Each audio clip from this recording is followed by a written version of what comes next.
आपको लिए चलते हैं श्रीनगर, जहां पर वायुसेना ने चीन और पाकिस्तान की चिंता बढ़ा दी है।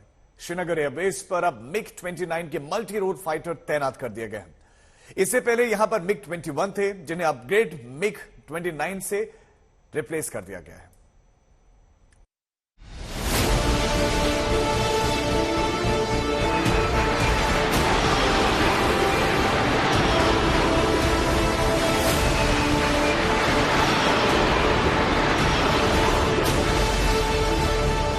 आसमान का सीना चीरते ये मिग-29 विमान है।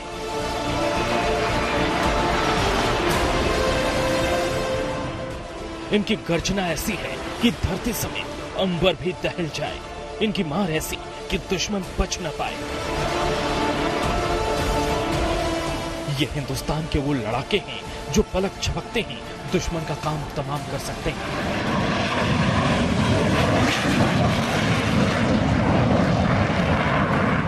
भारतीय वायुसेना के तरकश का ये वो ब्रह्मास्त्र है जो दुश्मन के घर में घुसकर हमला कर सकता है और सुरक्षित वापस भी आ सकता है।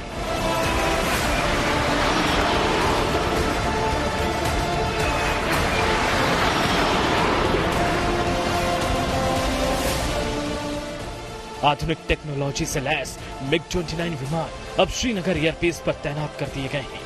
इन विमानों ने मिग-21 को प्रतिस्थापित किया है।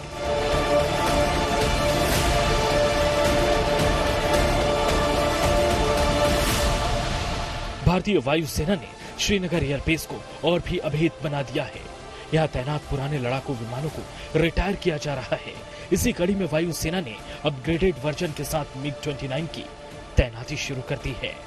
पहले ही मिग-21, मिग-23, मिग-27 जैसे लड़ाकू विमान भारतीय वायुसेना से बाहर हो गए हैं, लेकिन अब मिग-29 विमान को अपग्रेड करके उसकी मारक क्षमता को बढ़ाया गया है। यहाँ श्रीनगर एयरबेस पर हम आपको दिखा रहे हैं किस तरह से आधुनिक हथियारों से बियॉन्ड विजुअल रेंज जैसी मिसाइल से लैस होने के बाद अब मिग-29 लड़ाकू विमान यहाँ चीन और पाकिस्तान दोनों ही सरहद पर दुश्मन से मुकाबले के लिए तैयार किया गया है। इसी साल यहाँ मिग-29 विमान को मिग-21 विमान की जगह तैनात किया गया।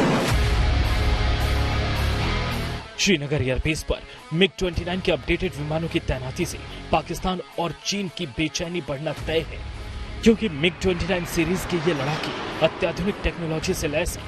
इन विमानों को भारतीय वायुसेना की जरूरत के मुताबिक अपग्रेड किया गया है। अब मिग-29 के विमान कश्मीर घाटी में पेट्रोलिंग करेंगे, आसमान से दुश्मन की हर हरकत पर नजर रखेंगे। मिग के अपग्रेडेड वर्जन का नाम मिग-29 यूपीजी है। हिंदुस्तानी एरोनॉटिक्स लिमिटेड ने इसे अपग्रेड किया है। इसमें नई रडार टेक्नोलॉजी, हथियार नियंत्रण तकनीक, इलेक्ट्रॉनिक युद्ध शोट और ईंधन टैंक को अपग्रेड किया गया है। मिग-29 विमानों को अभी आधुनिक हथियारों से एवं आधुनिक इक्विपमेंट से लैस करके इनकी क्षमता जो है वो कई गुना बढ़ गई है। पहले इसमें एयर टू एयर रिफिलिंग की काबिलियत नहीं थी, जो अब इसमें आ गई है, जिसकी वजह से इसका जो आधुनिक क्षमता है इसके लड़ने की वो कई गुना बढ़ गई है। पहले के मुकाबले आप मिग-29 में हम एयर टू ग्राउंड के जो वेपन है वो कैरी कर सकते हैं, जिसकी वजह से पहले जो सिर्फ एयर टू एयर के रोल में काम आता था, अब ये मल्टी रोल एयरक्राफ्ट बन चुका है।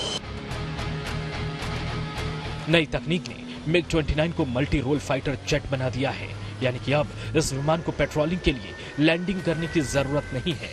हवा में ही रिफ्यूलिंग की जा सकेगी। हवा से जमीन पर मार करने वाले हथियारों से भी लैस किया गया है। तकनीक अपग्रेडेशन की वजह से मिग-29 की क्षमता बेहद बढ़ गई है। मिग-29 विमान सोवियत यूनियन ने बनाए।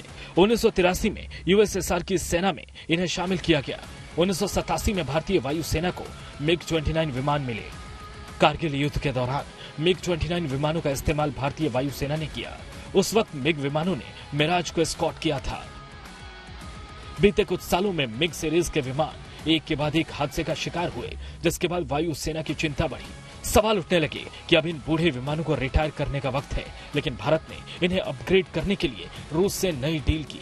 आज की स्थिति ये है कि भारतीय वायुसेना में मिग-29 के अपग्रेडेड विमान दहाड़ रहे हैं। श्रीनगर के आसमान पर मिग-29 देश की निगहबानी कर रहे हैं। वायुसेना की योजना है कि आने वाले वर्षों में जैसे जैसे मिग-29 के अपग्रेडेड वर्जन आते जाएंगे, वैसे वैसे पुराने फाइटर को रिटायर कर दिया जाएगा। मंजीत नेगी, श्रीनगर, आज तक।